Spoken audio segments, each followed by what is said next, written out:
Hello, ladies and gentlemen. You're listening to Waiting 69.5 FM. Today we have one of the top students in Bahrain Polytechnic. Everybody, welcome Ahmed Samara.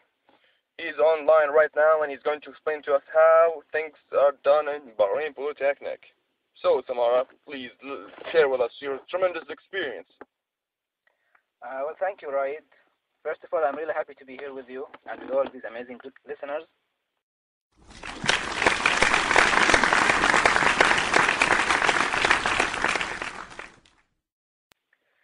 I had a hard time moving from Jordan to Bahrain all alone to study in this amazing university, especially this major. That's nice. So you basically intend on studying logistics. So what's so special about logistics? Why did you move all the way from Jordan to study here?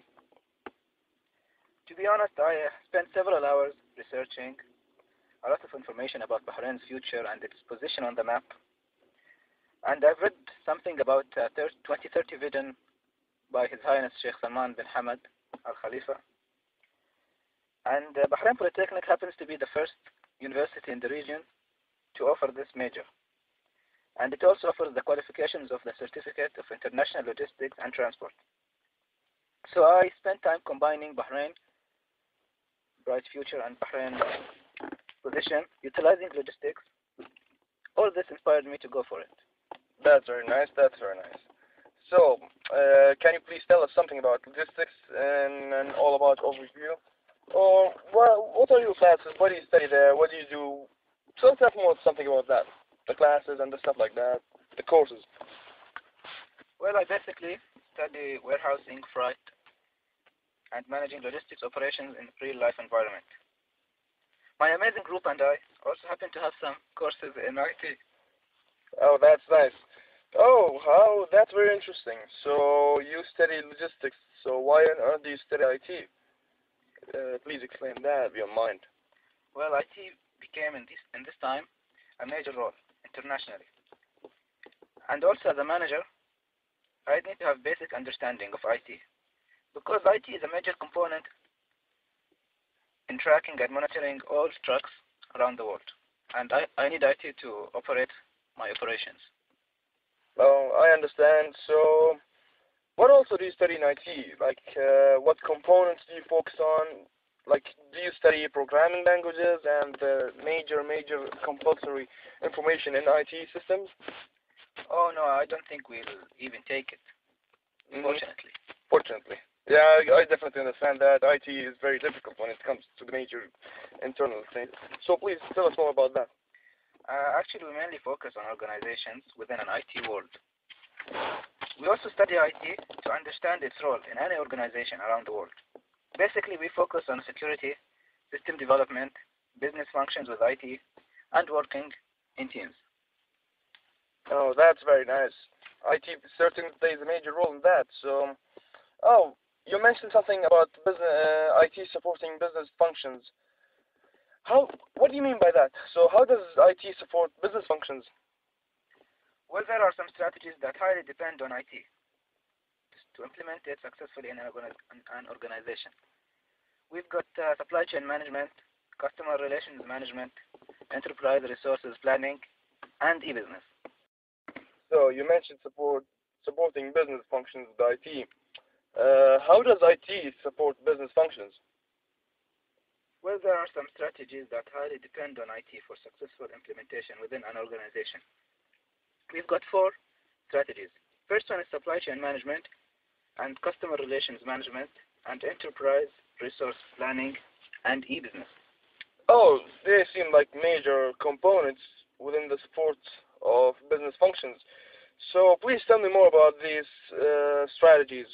What do they do? I'll start with the supply chain management, which involves management of info that flows between and among stages in a supply chain, which maximizes effectiveness and profitability. And I'll talk about customer relations management, which involves every detail that goes between the relationship within the company and the customer. While enterprise resources planning is made to collect, update, and maintain all the information within an organization. And e-business is quite clear from the title of it. It's all the operations that happens between the company and the customer online, globally. So that's how the world became more globalized. You can order something from the US or from anywhere, and it's going to be shipped to you in 1 week or 1 day. It depends. Oh, that's very interesting, Mr. Samara. So you also mentioned something about managing security. Well, personally, I think managing security is the most important in any organization.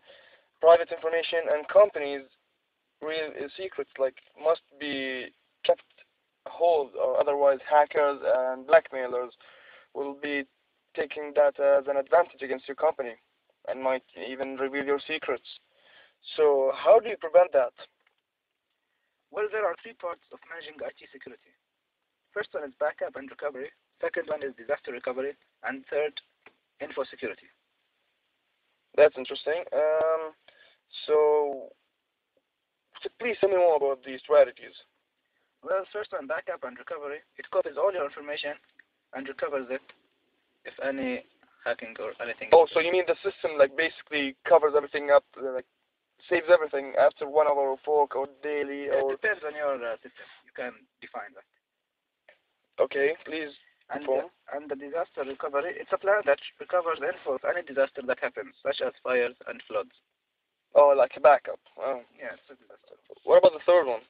Well, information security covers the passwords, the firewalls, encryption, and the antivirus that any one of us can have it in his personal computer. Oh, that's very nice. Very nice. A question. So since that you've been studying a lot in organizations and everything, and how to maintain the security, so where do risks come from? Well, we've got two resources of risk. We've got internal risks and external risks. The internal risks can come from employees intentionally and accidentally. Intentionally can happen by raged employees that are not happy by their salaries, and it might happen by someone lying to them and telling them that they will be fired anytime soon, or some gossips going in the company. Yeah, the social drama. Yeah, and external risks can be defined as viruses or competitive companies that want to hack you for personal reasons, just to increase their profit and delete you as a competitor. Oh, so that seems pretty clear much. So you also mentioned something about system development and how IT, some businesses build IT systems to operate more efficiently and stuff. So what is all that about? Well, we've got a system development life cycle known as SDLC, which has 7 phases. The first phase, planning, it defines if the company really needs this system.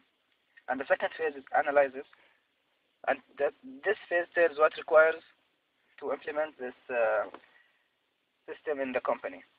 And third phase is designing. This talks about designing the system for the company. And the fourth phase is development. It shows if you have enough power to develop the system whenever you need. The fifth phase is testing, which ensures the effectiveness of the system before implementing it in your company. And the sixth phase is implementation, which is the power that you need to place the system within your company. And the last phase is the maintenance, which shows if you have enough ability to hire a team to maintain this system if any error occurs. So basically, this is how this is a very proper technique to build any system within a company. So why use SDLC? What makes it so better than the other types of other methods of building an IT system? Because an IT system is very risky. It requires attention and proper planning, or else the company will be sinking like a boat, and expenses would rise dramatically. Acknowledged. So you also mentioned something about how does IT help you in working in groups. What is the benefit of teamwork? Well, we've got lots of benefits in a team, because every person has a quality in him. No one's perfect. So when we work in a team, we can complete every gap.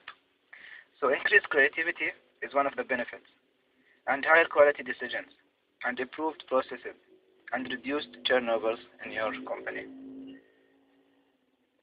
That's very nice. So, since that you're studying about IT and how it makes teams successful, What do you think, in your own personal view? How do you think a successful team operates? Well, sometimes you can group a team for a purpose, and it's not always successful. So I'll tell you what are the major successful points in my point of view.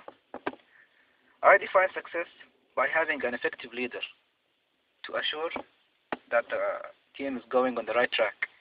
He can give clear tasks for every member, clear goals. He can write a clear plan that will not have any obstacles. And we should have an optimal size team. You can't have like 50 people working in a task that can be done by 5. That will be irrelevant and it will cause a failure. So if you think something that some group teams can fail, how do you think a team can fail? Like, how do you describe a failed team? Well, all I can say is the opposite of a successful team. Well, I remember one of my old days in the past. I studied at the Polytechnic. We had social loafers within the group, and that actually made our teams fail. So that I'll add that to your information. Beware of those social loafers. You don't want them in your group. Thank you. All right. So, do you personally think that studying IT is like a valuable opposition? Do you personally also recommend that people should study IT as a major? Do you like this course in general? Well, to be honest, when I first entered my IT class for the first time, I was wondering, why am I here in this IT course? And why IT is relevant to my management course? And then the tutor entered, and I looked at him and said, oh my God, he's gonna make our lives worse. And he explained to us, Mr. Gus Funiken, hi, how are you? I hope you're listening to me. He told us how IT will affect us in the future as managers and how it might really help us. And he knows that we already hate it. He told us that we hate our course. But we will have to go through it, or we'll have to repeat it again and again and suffer this hateness forever. No, you don't want that to happen, huh? Yeah, no one wants that. All right, everybody, you're listening to Radio 69.5 FM. Tonight's show is over, and you Polytechnic retards are about to be beheaded. Tomorrow we're going to have one of the top students in Bahrain Polytechnic. His name is Adnan Ali Majid, and he's going to be talking to us later on. For now, the show is over. Thank you for listening. Thank you, Raid, and thank you for having me today. Good luck, everyone. Enjoy your night.